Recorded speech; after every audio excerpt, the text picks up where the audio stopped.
Auzubillahiminash-shaytanir-rajeem. Bismillahir-rahmanir-rahim. Assalamu alaikum. The topic we are going to discuss today is about general theory of relativity. अभी तक हम special theory of relativity के बारे में पढ़ चुके हैं और उसमें हमने बहुत सारी जो कॉन्सेप्ट्स हैं वो देखे थे, लेकिन उसमें जो एक मेजर कॉन्सेप्ट था जो हमने देखा था वो ये था कि जो स्पेस टाइम है ना, दिस इज फ्लैट। तो आइंस्टाइन ने 1905 में ये special theory of relativity announce की थी, लेकिन उसकी जो मैथमेटिकल जस्टिफिकेशन है वो नहीं दे सके थे। तो बल्कि उनके एक टीचर थे हरमन मिन्कोस्की, जिन्होंने इसकी थ्योरेटिकल जस्टिफिकेशन दी थी, यानी मैथमेटिकल जस्टिफिकेशन जिसको कहते हैं, और स्पेस टाइम के बारे में ज्योमेट्रिकल सारी डिस्ट्रीब्यूशन की थी। उसके नतीजे में हमें ये पता चला था कि स्पेस टाइम जो है ना, दिस इज फ्लैट। लेकिन इस स्पेस टाइम की थ्योरी में एक जो कॉन्सेप्ट था ग्रेविटेशन के बारे में वो मौजूद नहीं था। तो फिर वहां से आइंस्टाइन को एक न्यू आइडिया आया और उन्होंने 1916 में एक और थ्योरी पेश की जिसको हम जनरल थ्योरी ऑफ रिलेटिविटी कहते हैं, और इसमें ग्रेविटेशन के सब कॉन्सेप्ट्स को कवर किया गया था। और इसका जो एक बहुत बड़ा हमें रिजल्ट मिला था वो ये था कि ये जो स्पेस टाइम है ना, this is not that much flat, और ये कोई ऐसा सिंपल सा फिनोमेना नहीं है कि हम इसको इजीली डिस्क्राइब कर सकें, बल्कि जो स्पेस टाइम है ये कर्व्ड नेचर का है। और वो कर्व कब जनरेट होता है, जब हम कोई मैस उसमें रख देते हैं। यानी आप इस तरह कर लें कि जिस तरह ये एक इलास्टिक रबर शीट की मानंद है और आप उसके अंदर जहाँ पर भी मैस रखते हैं वहाँ पर एक कर्व बन जाता है, डिपेंडिंग अपॉन कि मैस कितना बड़ा या छोटा है। तो पहले हम देख लेते हैं कि दोनों थ्योरीज में डिफरेंस क्या है। सबसे पहला डिफरेंस जो ओरिजिनेट होता है वो ये है कि आपके पास जो स्पेशल थ्योरी ऑफ रिलेटिविटी है ये दो ऑब्जेक्ट्स के वेलोसिटी डिफरेंस के साथ डील करती है, और स्पेसिफिकली इसमें हमने बात की थी कि हम सिर्फ और सिर्फ इनर्शियल फ्रेम्स की बात करते हैं। जनरल थ्योरी ऑफ रिलेटिविटी में हम नॉन इनर्शियल फ्रेम्स की बात करते हैं, और हम ये कहते हैं कि non inertial frame of reference में जो एक्सेलरेशन है दो ऑब्जेक्ट्स का, उनमें क्या डिफरेंस आ रहा है वो हम देखते हैं। क्योंकि एक्सेलरेशन का बहुत गहरा ताल्लुक है फोर्स के साथ, और फोर्स से फिर आगे ग्रेविटेशनल फोर्स या न्यूक्लियर फोर्स या फिर किसी भी किस्म की इलेक्ट्रिक फोर्स, मैग्नेटिक फोर्स, ये सब आ जाती हैं। तो एक्सेलरेशन के साथ फोर्स का लिंक है। Secondly, special theory of relativity explain ये करती है कि स्पेस टाइम इज फ्लैट, लेकिन जनरल थ्योरी ऑफ रिलेटिविटी आपको एक्सप्लेन करती है कि space time is not flat, it is curved, and this curvature of the space time it depends upon the mass of the object जिसकी हम बात करें। फिर जो भी ऑब्जेक्ट्स या थिंग्स या किसी की भी बात करें जो मूव करती है स्पीड ऑफ लाइट के साथ, according to special theory of relativity, तो आप उसके कंपैरिजन में जितनी मर्जी स्पीड से मूव कर लें, आप स्पीड ऑफ लाइट से ज़्यादा मूव नहीं कर सकते। लेकिन जो ग्रेविटी है ये एक ऐसा फिनोमेना है that can even capable of stopping the light, bending the light, slowing down of light, और इससे रेडियो वेव्स और दूसरी बहुत सारी चीज़ों को जो है बेंड किया जा सकता है। बहुत सारी जो वेव्स हैं उनकी एनर्जी को रिड्यूस किया जा सकता है। सेकेंडली आपके फोर्थ वन ये है कि in case of special theory of relativity, ये एक सिंपल सी थ्योरी है और ये बहुत ज़्यादा डिटेल्ड नहीं है, और ये पूरी यूनिवर्स को कवर नहीं करती। कुछ फिनोमिनाज हैं जिनको डिस्कस किया जा सकता है, लेकिन general theory of relativity complex nature की है, कॉम्प्रिहेंसिव है, और ये यूनिवर्स के बहुत बड़े हिस्से को जो है वो एक्सप्लेन करती है। क्यों? क्योंकि इसमें हम टेंसर्स की बात करते हैं। जब टेंसर्स की बात करते हैं तो हमारे पास बहुत सारी डायमेंशंस को हम एट द सेम टाइम बात कर लेते हैं, और अगर हमें बहुत सारे higher order of differential equations को सॉल्व करना पड़े तो वो भी हम कर पाते हैं। और एक छोटा सा जो सिंबल है और उसके साथ आईजे के आपने लिखा हुआ है, वो उसमें बहुत ज्यादा इंफॉर्मेशन हिडन है। तो इन दिस वे पूरी यूनिवर्स को ग्रेटर लेवल पर कंप्रिहेंड करने के लिए या उसकी कॉम्प्लेक्सिटी को अंडरस्टैंड करने के लिए जनरल थ्योरी ऑफ रिलेटिविटी कोई काम करती है। अब हम देखते हैं कि कर्व्ड स्पेस टाइम क्या है। मिन्कोस्की ने 1907 में स्पेस टाइम का कॉन्सेप्ट बिल्कुल इंट्रोड्यूस करवाया था, और उनके अकॉर्डिंगली जो स्पेस टाइम थी दैट वाज फ्लैट। लेकिन आइंस्टाइन ने जब इसकी ज्योमेट्रिकल एक्सप्लेनेशन की तो उन्होंने कहा कि जब उन्होंने फ्लैट स्पेस टाइम का कॉन्सेप्ट लिया तो उनको ये पता चला कि इसका मतलब है फ्लैट ये सिर्फ उस वक्त हो सकती है जब कोई मैस ना हो इसके अंदर। लेकिन जैसे ही हम किसी ऑब्जेक्ट को जिसका मैस m है उसको इसमें प्लेस करते हैं स्पेस टाइम में, तो वहाँ एक कर्व बन जाता है, और ये जो कर्वेचर है ना, it depends upon the mass of the object. तो इस और फाइनली ये पोज़ीशन डिपेंडेंट है, जबकि जो मिन्कोस्की की फ्लैट स्पेस टाइम थी, उसमें कोई कर्व नहीं बनता और वो पोज़ीशन इंडिपेंडेंट है। ये डिपेंड नहीं करता कि पार्टिकल कहाँ पर पड़ा हुआ है। लेकिन जो आइंस्टाइन का व्यू है कर्व्ड स्पेस टाइम के बारे में, उसमें ये डिपेंड करता है कि कौन-सा बॉडी किस जगह पर पड़ा हुआ है, उसकी पोज़ीशन क्या है, उसके कोऑर्डिनेट्स क्या हैं और उसका मास क्या है। If it is more massive तो ये एक बहुत बड़ा कर्व बनेगा। अगर हल्का-सा मैसिव है, तो हल्का-सा बनेगा। बिल्कुल ऐसे ही ले लें आप, जैसे आपके पास एक बड़ा-सा आपने शीट पकड़ ली कपड़े की और उसको 4 लोगों ने पकड़ा हुआ है 4 कॉर्नर से। तो उसके सेंटर में अगर आप एक छोटी-सी बॉल रखेंगे ना, तो आप देखेंगे एक छोटा-सा कर्व बनेगा और अगर आप उसमें को बड़ा-सा एक वाटरमेलन रख लें या फिर कोई भी हेवी जो है ऑब्जेक्ट, जो कोई लोहे का बना हुआ कोई गोल-सा आप उसमें बॉल रख लें, तो आप देखेंगे उसका कर्व ज़्यादा बनेगा। क्योंकि जितना मैस ज़्यादा होता जाएगा, उतना ही जो उस शीट का कर्व है वो बढ़ता जाएगा और ये इसी तरीके से आपकी स्पेस है। जहाँ पर सन है, सन का मास बहुत ज़्यादा है तो उसका कर्व ज़्यादा होगा। अर्थ है रिलेटिवली सन से इसका मास कम है तो इसके अराउंड जो कर्व बनेगा वो कम होगा। तो इन दिस वे ये जो कर्व है ना ये फिर फर्दर जो प्लैनेटरी मोशन है उसको एक्सप्लेन करता है कि इसके अराउंड ही क्यों मूव कर रहे हैं और ऐसे सर्कुलर क्यों मूव कर रहे हैं। कर्व्ड स्पेस टाइम को डिस्क्राइब किया था रेमनन ज्योमेट्री के ज़रिए और आइंस्टाइन की जो ग्रेविटी जो है ये और कुछ भी नहीं है, जस्ट एक कर्व्ड स्पेस है। जैसे अभी मैंने बात की कि हम ग्रेविटी के कॉन्सेप्ट को भी बहुत अच्छे तरीके से अंडरस्टैंड कर सकते हैं। अब हम आ जाते हैं कुछ बहुत पुराने कॉन्सेप्ट पे जो था न्यूटन्स ग्रेविटेशन लॉ। तो न्यूटन ने एक ग्रेविटेशन लॉ दिया था कुछ 16th सेंचुरी में और उन्होंने ये बात की थी कि जो ग्रेविटेशनल फोर्स है between two objects it is directly proportional to the product of their masses and inversely proportional to the square of distance between them. यानी अगर दो आपके पास मैसेज हैं जिनका मास m1 और m2 है और उनको आपने किसी r डिस्टेंस से सेपरेट किया हुआ है, तो जो ग्रेविटेशनल फोर्स होगी that will be F is directly proportional to m1 m2 और इनवर्सली प्रोपोर्शनल टू r और फर्दर इसको कैलकुलेट करके F is equal to g m1 m2 over r square आ जाता है। यहाँ पर g ग्रेविटेशन कांस्टेंट है जिसकी value 6.67 into 10 to power minus 11 newton metre square per KG square है। अब इस थ्योरी में प्रॉब्लम्स क्या थे? थ्योरी में सबसे बड़ा प्रॉब्लम जो मेजर प्रॉब्लम है वो ये है कि ये जो ग्रेविटेशनल लॉ है ये फोर्स की बात करता है, फोर्स की क्वांटिटेटिव नेचर की बात करता है। ये बताता है कि दो ऑब्जेक्ट्स हैं उनके दरमियान में कितनी फोर्स लग रही है। लेकिन ये नहीं बताता कि फोर्स किस तरीके से मूव करेगी, कैसे मीडिएट हो रही है, कैसे कौन से बॉडी पे लग रही है और कौन सा बॉडी लगा रहा है। मतलब ऐसा कोई कॉन्सेप्ट नहीं है। ज़ाहिर है जब आप इक्वल मास की बात करेंगे तो कैसे फोर्स का फिनोमेना है, कौन-सा बॉडी किसके ऊपर फोर्स लगा रहा है। दीज़ आर नॉट चार्जेस कि आप कह दें जी पॉजिटिव चार्ज नेगेटिव पे लगा रहा है, नेगेटिव पॉजिटिव पे लगा रहा है। जस्ट मासेस की बात हो रही है और मासेस सेम है। तो किस तरीके से फोर्स लगेगी ये नहीं हमें बताया गया। सेकेंडली न्यूटन लॉ ये एक्सप्लेन नहीं कर पाया कि जब हम इस ग्रेविटेशन लॉ के अकॉर्डिंगली सोलर सिस्टम को स्टडी करते हैं और हम प्लैनेट्स को देखते हैं और उनके ऑर्बिट्स हैं। अब यहाँ जब भी कोई बॉडी ना सर्कल में या किसी ऑर्बिट में मूव करती है तो यहाँ पर एक हमारे पास ना फिनोमेना होता है जिसको हम कहते हैं प्रीसेशन। प्रीसेशन की एक सिंपल सी एग्जांपल क्या है कि जैसे आप एक टॉप को चलाएं लट्टू को, तो आप देखते हैं कि वो अपने एक्सिस के राउंड तो रोटेट कर ही रहा है लेकिन साथ साथ वो एक लीनियर मोशन भी परफॉर्म करता है। यानी जहां आपने उसको छोड़ा था ना, वो घूमता घूमता घूमता घूमता किसी और पॉइंट तक चला जाता है, मतलब लीनियर मोशन में। This is called precision.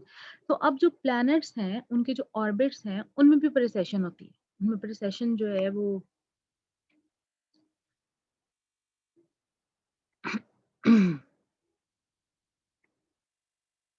किस तरीके से होती है, यानी अगर एक दफा आपके पास ऐसे बना है, अगली दफा ऐसे बनेगा, अगली दफा वो ऑर्बिट ऐसे बनेगा किसी भी सेंट्रल बॉडी के राउंड। तो ये जो प्रिसेशन है इसके बारे में इसने हमें कोई कंक्लूजन नहीं दिया। न्यूटन लॉ ने कुछ एक्सप्लेन नहीं किया कि ये सारा इनकी शक्लें क्यों चेंज हो रही हैं। इसी तरीके से लाइट जो बेंड हो रही है, मतलब किसी भी मैसिव ऑब्जेक्ट के पास से जब लाइट गुजरती है तो वो बेंड हो जाती है। बेंडिंग के बारे में कोई इन्फॉर्मेशन न्यूटन्स ग्रेविटेशन लॉ में नहीं मिलता। तो ये कुछ चीजें थी जो जहां पर न्यूटन्स थ्योरी फेल हो गई थी और ग्रेविटेशन के बारे में कुछ खातिर ख्वाह हमें ये रिजल्ट नहीं दे सकी। तो उसके लिए फिर आइंस्टाइन ने एक थ्योरी डेवलप की जिसको नाम दिया जाता है general theory of relativity in 1916 to explain how the force of gravitation act, how it mediates, and what are the reasons behind the precession of the perihelion of the orbits of planets, and why light got bent when it passes by a very massive object.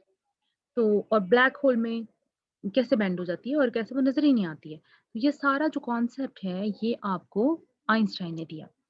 अच्छा जी, अब यहाँ पर जो important बात है पहले करने वाली, वो है मैसेस। हमारे पास मैथ्स का एक सिंपल सा कॉन्सेप्ट क्या है, हम मैथ्स के बारे में क्या डिफाइन करते हैं? हम कहते हैं कि मैथ्स किसी भी फिजिकल बॉडी की वो प्रॉपर्टी है या वो बेसिकली इट इज इनर्शिया। तो ये किसी भी बॉडी की वो प्रॉपर्टी है जो इसकी स्टेट ऑफ रेस्ट या स्टेट ऑफ यूनिफॉर्म मोशन के खिलाफ मज़ाहमत या रेजिस्टेंस पैदा करती है। जब इसके ऊपर फोर्स अप्लाई की जाती है तो उसमें एक्सेलरेशन पैदा होता है। एक्सेलरेशन के नतीजे में क्या होता है, या तो उसकी स्टेट ऑफ रेस्ट चेंज होती है या उसकी state of uniform motion change होती है। तो फाइनली इन दोनों किसी भी एक्सटर्नल चेंज के खिलाफ जो बॉडी रेजिस्ट करती है उसको आप मैस कहते हैं। अब ये जो मैस है ये 2 तरह का हो सकता है आपके पास।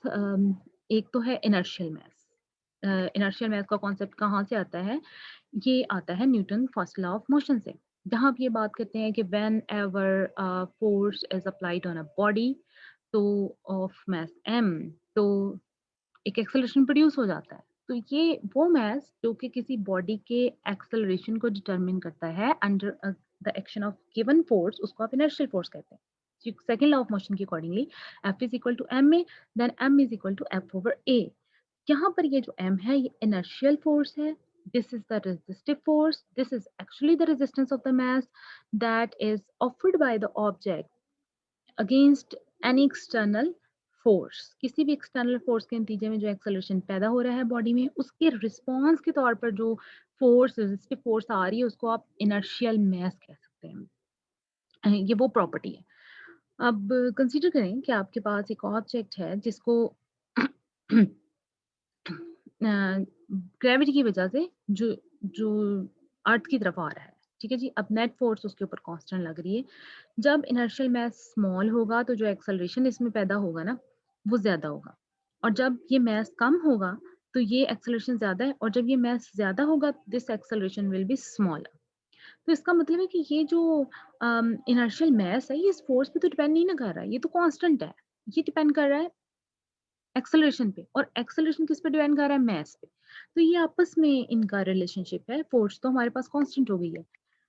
तो इन दिस वे इनर्शियल मास जो है वो रिस्पॉन्सिबल है हर किस्म के इंटरेक्शंस के लिए। जो भी ऑब्जेक्ट्स और सिस्टम्स में इंटरेक्शंस हो रहे हैं that are due to the inertial mass. जब एक पार्टिकल किसी और पार्टिकल के साथ इंटरेक्ट करता है तो क्या होता है, एक नेट फोर्स प्रोड्यूस होती है। इस नेट फोर्स के नतीजे में एक्सेलरेशन पैदा होता है, और अगर नेट फोर्स जीरो हो जाएगी तो कोई एक्सेलरेशन ही नहीं होगा।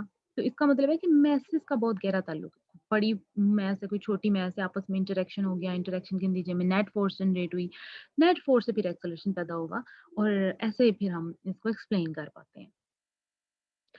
अब एक और काइंड की हमारे पास मैस है that is called gravitational mass. Gravitational mass क्या है, ये वो मैस है जो डिटरमिन करती है किसी भी बॉडी के एक्सेलरेशन को under the action of gravitational force.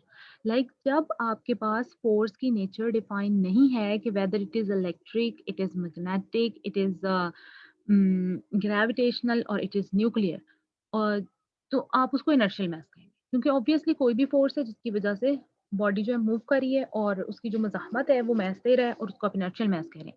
लेकिन जब पर्टिकुलरली आप उस मैस को डिटरमिन करते हैं जिसमें एक्सेलरेशन प्रोड्यूस हो रहा है under the action of gravitational force, तो फिर वो जो मैस होगा ना वो आपके पास ग्रेविटेशनल मैस कहलाएगा।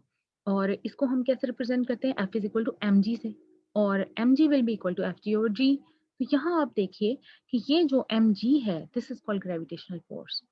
अब अगर हम इस ग्रेविटेशनल फोर्स और इनर्शियल फोर्स का आपस में रिलेशनशिप फाइंड करना चाहें तो हम लिखेंगे जी inertial force is equal to gravitational force, M A F is equal to F G, M A is equal to M G into G, then acceleration will be equal to M G over M into G. मतलब this is the relationship between the inertial and gravitational mass. तो अब ये हमें clear हो गया कि दो तरह के मैसेज हैं। नेक्स्ट हम चलते हैं इक्विवेलेंस प्रिंसिपल की तरफ। ये एक ऐसा प्रिंसिपल है जो कि गैलीलियो और आइंस्टाइन की जो भी ऑब्जर्वेशंस थी ग्रेविटेशनल फोर्स की, उनकी रिजल्ट की बेस पर ये बनाया गया था। और इसकी दो फॉर्म्स, एक वीक फॉर्म है, एक स्ट्रॉन्ग फॉर्म। वीक फॉर्म क्या कहती है कि जितनी भी बॉडीज हैं that experience the same acceleration when they are falling freely in the same gravitational field, यानी इस ग्रेविटेशनल फील्ड में अगर हम अर्थ की बात करें, यहाँ पर बैठे हुए हैं, तो जितनी भी बॉडीज, यानी अगर कोई रेन ड्रॉप नीचे आ रहा है और उसके साथ कोई बॉल नीचे आ रही है, या मतलब कोई पर्सन नीचे आ रहा है, तो जितनी भी फ्रीली फॉलिंग बॉडीज हैं उनमें सेम एक्सेलरेशन पैदा होता है हर किस्म की बॉडीज में। तो बहरहाल ग्रेविटेशनल मास और इनर्शियल मास इसके अकॉर्डिंगली इक्वल हो जाती हैं, क्योंकि हम कहते हैं एक्सेलरेशन इज इक्वल टू जी।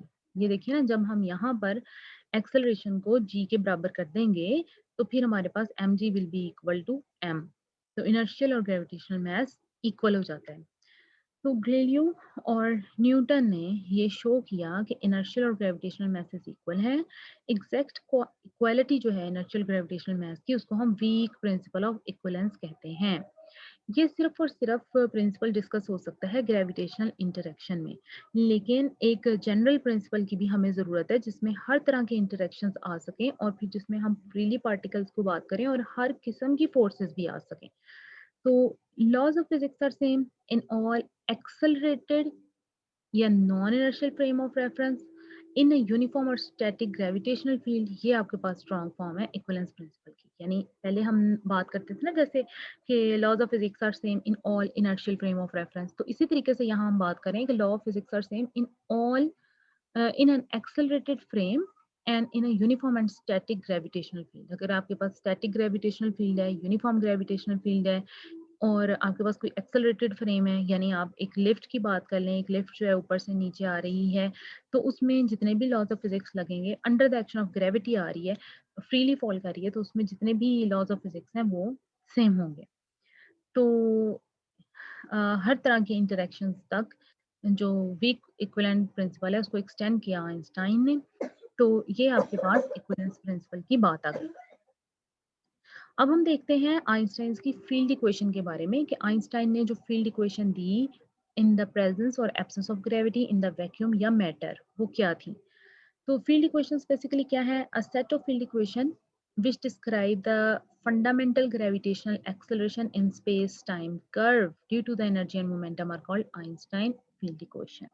मतलब आपके पास किसी भी स्पेस टाइम कर्व में due to energy and momentum की वजह से जो फंडामेंटल ग्रेविटेशनल इंटरेक्शन बने हैं, उनको जो डिस्क्राइब करता है सेट ऑफ फील्ड इक्वेशन, उसको हम आइंस्टाइन फील्ड इक्वेशन कहते हैं। न्यूटोनियन ग्रेविटी में ग्रेविटेशनल इंटरेक्शन जो है it is between two matter objects. मतलब एक जो मैस है वो दूसरे पे कोई लगा रहा है, तो दोनों के दोनों मैटर हैं। तो मैटर विल टेल कि किस तरीके से जो मैटर है वो मूव करेगा। लेकिन जनरल रिलेटिविटी आपको ये बताती है कि एनर्जी और मोमेंटम बेसिकली वो क्वांटिटीज हैं जो डिसाइड करती हैं कि कैसा ग्रेविटेशनल इंटरेक्शन होगा और कैसे मैटर और रेडिएशन ने मूव करना है। यानी किसी मैस ने कैसे मूव करना है, इलेक्ट्रोमैग्नेटिक रेडिएशन ने कैसे मूव करना है, it it dependent on energy and momentum. ये जनरल थ्योरी ऑफ रिलेटिविटी में। न्यूटोनियन ग्रेविटी में क्या था कि एक मैस जो है जब दूसरे मैस से इंटरेक्ट करता है तो मैस ही डिसाइड करेगा कि दूसरा मैस कैसे मूव करेगा। तो आइंस्टाइन इक्वेशंस जो हैं वो डिस्क्राइब करती हैं कि जो स्पेस टाइम स्ट्रक्चर है डिफरेंट रीजन्स में एनर्जी और मोमेंटम की वजह से कर्व्ड है। कैसे वो कर्व्ड है, वो कर्वेचर कैसे पैदा होता है। तो स्पेस टाइम ज्योमेट्री जो है ये, इसमें आप जियोडेसिक का एक आइडिया लेते हैं, और जियोडेसिक इक्वेशन के बारे में हम पढ़ चुके हैं। अब ये जो आइंस्टाइन फील्ड इक्वेशंस हैं इनकी तीन टाइप्स हैं। एक आपके पास है field equation in the absence of gravitational field in the vacuum, in the presence of gravitational field in vacuum, और field equation in the presence of gravitational field in matter. तो आज हम वैक्यूम वाली बात कर लेते हैं कि जब Newton second law of motion जो है फ्री पार्टिकल के लिए in the absence of gravitational field होता है जी, D square X over D T square is equal to zero. अगर आप थोड़ा सा गौर करें तो ये आपके पास acceleration is equal to zero की एक फॉर्म है, यानी कोई फोर्स अप्लाई नहीं हो रही तो एक्सेलरेशन भी पैदा नहीं हो रहा, क्योंकि इन the absence of gravitational field है। जब ग्रेविटेशनल फील्ड ही नहीं है तो कोई ग्रेविटेशनल फोर्स भी नहीं है, जब फोर्स नहीं है तो कोई एक्सेलरेशन भी नहीं है, और ये जो डबल डेरिवेटिव होता है डिस्प्लेसमेंट का, ये आपको हमेशा एक्सेलरेशन के बारे में इंफॉर्मेशन देता है। तो जब आप वैक्यूम में एब्सेंस ऑफ ग्रेविटेशनल फील्ड की बात करेंगे तो एक्सेलरेशन विल बी जीरो। तो जनरल थ्योरी ऑफ रिलेटिविटी में ये सारा काम कौन करेगा? जियोडेसिक इक्वेशन जो हमने कल स्टडी की थी, वही आप सेम रोल प्ले करती है जो न्यूटन लॉ ऑफ मोशन आपके पास करता है, और equation of motion of free particle आपके पास आती थी, ये हमने कल इक्वेशन डिराइव की थी। d2x over d alpha square, मतलब second derivative of displacement plus this was the tensor stress energy, and then उसके बाद आपके पास dx new dx ये और d2a ही आ जाता है एक तरीके से, is equal to zero। तो that was the equation of motion। अब हम ये बात कर रहे हैं कि ये in the absence of gravitational field ये field equation vacuum में कैसी हो जाएगी। This is the equation in this equation is field equation in vacuum in the absence of gravitational field। अब ये जो इक्वेशन 6.4 है, इट इज रिड्यूस टू 6.3। कब? जब हम कहें कि ये जो स्ट्रेस एनर्जी टेंसर है ना, ये जीरो हो जाए। जब ये जीरो किस कंडीशन में होगा? अगर रिमेनियन टेंसर जो हमारे पास गिवन है इस फॉर्म में, ये इसकी हम बात करें तो ये जीरो के बराबर हो जाए, तो फिर हमारे पास क्या होगा कि ये चीज़ भी जीरो हो जाएगी, और फाइनली हम d2x म्यू और d alpha square is equal to zero पे आ जाएंगे, जो कि in the absence of gravitational field Newtonian के बराबर चला जाएगा। न्यूटोनियन ग्रेविटेशनल थ्योरी में आपके पास del square phi is equal to zero है, यानी चेंज जीरो है, ग्रेडियंट जो है जीरो है, डेल स्क्वायर फाई जीरो है, तो फिर आपके पास phi should be equal to zero. इसी तरीके से जब R mu nu a Riemannian tensor जो है it is equal to zero, तो इसका मतलब है कि R mu nu lambda lambda is equal to R mu nu will be equal to zero. ये चीज़ जीरो होगी तो फिर आपके पास ये सारा फैक्टर जीरो हो जाएगा, और जब ये जीरो होगा तो इसका मतलब है कि ये आपके पास एक लैप्लास इक्वेशन की ही फॉर्म ले लेगी। मतलब ये एक सेकंड ऑर्डर डिफरेंशियल इक्वेशन है, और यहाँ पर ये जो है, ये देखें, ये आपके पास R mu nu second rank Ricci tensor है, और ये जो अबव इक्वेशन है, this is the field equation in the presence of gravitational field. मतलब ये जो हमने बात की है यहाँ पर,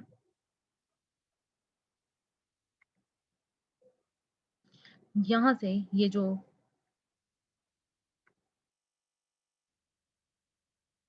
r mu nu lambda is equal to zero, this is the field equation in the vacuum in the presence of gravitational field. जब ग्रेविटेशनल फील्ड प्रेजेंस होगा तो फिर हमारे पास रिमेनियन टेंसर आएगा, और रिमेनियन टेंसर की कुछ वैल्यूज है, ये जीरो हो जाएगा in the absence of gravitational field. और ये इसी तरीके से जैसे del square phi Laplace equation is equal to zero है, जिसका मतलब ये है कि आपके पास किसी भी जगह पर जो ग्रेविटेशनल फील्ड है वो मौजूद नहीं है, क्योंकि ये जो फाई है ये आपको किसी भी फील्ड के बारे में इंफॉर्मेशन दे रहा है।